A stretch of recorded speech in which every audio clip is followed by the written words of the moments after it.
السلام عليكم ورحمة الله. عدد جديد من فقرة جورنال فير وآخر الأخبار الرجوية لهذا اليوم.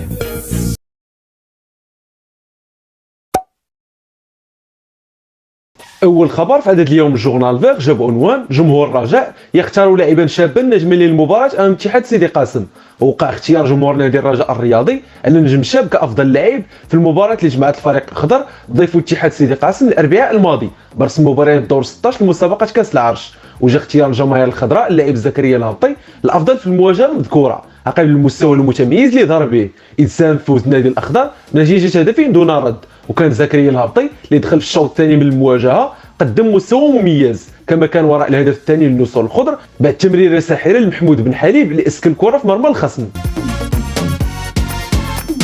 خبر في نفس السياق بعنوان الهبطي وسبول يحرجان السلامي بعد مردودهم جيد. وبعد المردود المميز في اللقاء الاخير للرجاء الرياضي ضد اتحاد سيدي قاسم واللي انتهى بتاهل النسور لدور ربع نهائي منافسات كاس العرش، تفاعلت مجموعه من انصار الرجاء الرياضي عبر منصات التواصل الاجتماعي وحتى الصفحه الرسميه للفريق على الفيسبوك مع الدخول الايجابي لكل من زكريا الهبطي ومحمد سبول واللي هما منتوج خالص لمدرسه الفريق. وتساءلت جماهير الرجاء على السبب الحقيقي لعدم اعطاء فرصه للهبطي وسبول، خاصه ان الرجاء عانى الموسم الماضي في مركز الظهير الايسر وكذلك على مستوى الاجنحه الهجوميه اللي دائما كان كيطالب السلامي بانتداب لاعب لسد هذه الخصائص. وكان فريق الرجاء دخل في مفاوضات مع مجموعه من الاسماء اللي كتشغل هذه المراكز، ما دعا جماهير الفريق للتساؤل على سير تهميش السلامي اللاعبين واعدين ما غيكلفوش خزينه الفريق الكثير مقابل المطالبه بانتداب لاعبين بمبالغ باهظه كتكلف خزينه النادي ماديا.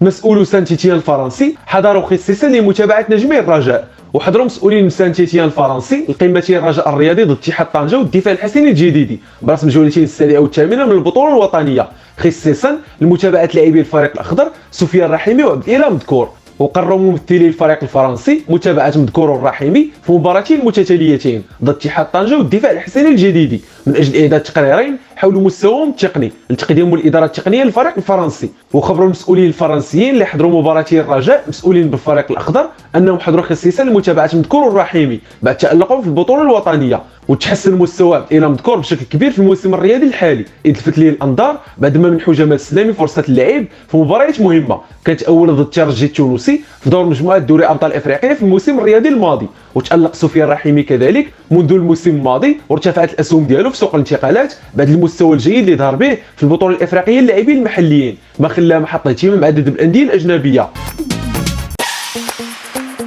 اجتماع جديد للمكتب المسير للرجاء لهذا السبب، ومنتظر باش يعقد المكتب المسير لفريق الرجاء الرياضي اجتماع جديد اليوم الجمعه بمقر نادي بلوازيس من اجل مناقشه ترتيبات سفر الفريق الاخضر لزامبيا لمواجهه مكانا الزامبي. ووضح مصدر رجاوي مسؤول ان المكتب المسير غيحسم جميع تفاصيل الرحله، خاصه انها غتزامن مع اقتراب موعد الديربي البيضاوي اذ غيواجهوا النسور مكانا الزامبي في 17 من الشهر الحالي، وغيكونوا ملزمين بالعوده السريعه للمغرب لمواجهه الغريم التقليدي في الديربي في 21 من الشهر نفسه برسم الجوله العاشره من البطوله الوطنيه. واختار فريق الرجاء السفر في الرحله عاديه لزامبيا بحكم غلاء ثمن كراء طائره خاصه، اذ اشترطت احدى الشركات بمبلغ كيتقدر ب 280 مليون سنتيم من اجل تمكين الرجاء من السفر عبر طائرتها في رحله خاصه لزامبيا. الاجتماع غيكون فرصه ايضا لتتبع عمل اللجان وتقييم وضعيه الفريق الاخضر اللي كيعاني ازمه ماليه كبيره كتحول دون صرف منح توقيع لاعبيه في الوقت الراهن.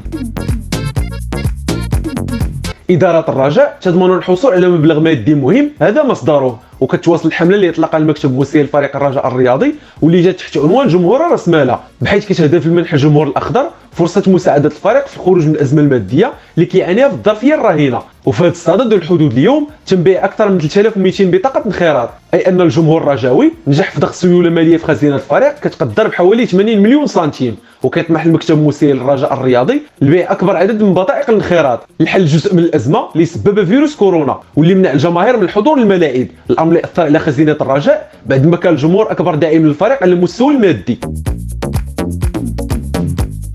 جريندو لن يشغل منصب مدير رياضي بالرجاء الرياضي، وغيشغل عبد اللطيف جريندو المدرب السابق للفريق المغربي الفاسي مهمه مدير التكوين مسؤول على الفئات الصغرى بفريق الرجاء الرياضي، وماشي منصب مدير رياضي حسب ما اكدوا مصدر رجاوي قريب من المكتب المسير. ووضح مصدر خاص ان جريندو غيتكلف رفقه الطاقم غيساعدوا في مهمه في الاشراف على تكوين الفئات الصغرى من اجل حمل قميص الفريق الاول مستقبلا، خاصه في ظل سياسه جمال السلامي مدرب الفريق الاول اللي كيمنح فرصه لابناء الفريق من اجل حمل قميص الفريق الاول في المباريات الرسميه. وكيتعتبر عبد اللطيف جريندو من ابرز اللاعبين اللي حملوا قميص الرجاء الرياضي في السنوات الماضيه وقادوا للتتويج باكثر من لقب، كما حمل شاره اماده الفريق لسنوات طويله قبل ما يولج عالم التدريب اشرف على بعض انديه الدوري الاحترافي الثاني، وساهم في صعود المغرب الفاسي للقسم الاول بنهايه الموسم الرياضي الماضي، وحقق معاه نتائج ايجابيه في الموسم الحالي، الا ان وكيل اللاعبين نجح في الاطاحه به من منصبه من اجل تمكين فريق المغرب الفاسي من التعاقد مع ميغيل اونخيل غاموندي.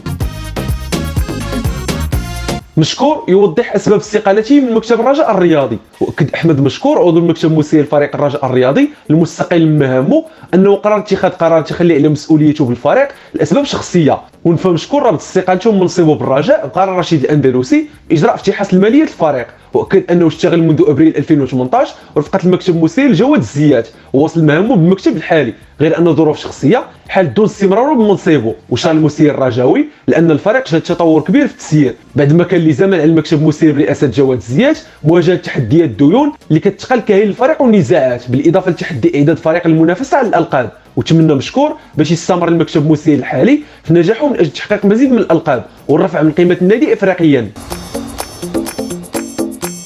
نامونغو يحدد موعد سفره لمواجهه الرجاء الرياضي، وفي تفاصيل الخبر حدوا مسؤولي فريق نامونغو التنزاني موعد وصول بعثه الفريق لمدينه الدار البيضاء لخوض المباراه اللي غتجمعهم بفريق الرجاء الرياضي لحساب الجوله الاولى من مجموعه كاس الكونفدراليه الافريقيه. وقالت مصادر موثوقه ان بعثه الفريق التنزاني غتحل بمدينه الدار البيضاء يوم الاحد المقبل، اي 4 ايام قبل موعد اللقاء اللي غيجمعهم والمقرر يوم الاربعاء المقبل. وقال مصدر موثوق ان مسؤولي الرجاء الرياضي توصلوا بمراسله من وزراء من فريق نامونغو التنزاني جدوا فيها موعد وصول بعثه الفريق، وضافوا انهم اشاروا لانها غتضم 34 فرد. يشار ان مجموعه الرجاء الرياضي في كاس الكونفدراليه كتضم لجانب نامونغو التنزاني فريقين غانا الزامبي وبيراميدز المصري. كان هذا اخر خبر رجوي في عدد اليوم جورنال فير، في امان الله ونتلاقاو في اخبار رجوي جديده ان شاء الله. إلا بان لكم العمل ديالنا كيستاهل التشجيع ما تنساوش الاشتراك في القناه والاعجاب بالفيديو وتخليو شي تعليق فيه ارائكم وتشجيعاتكم وحتى انتقاداتكم البناءه.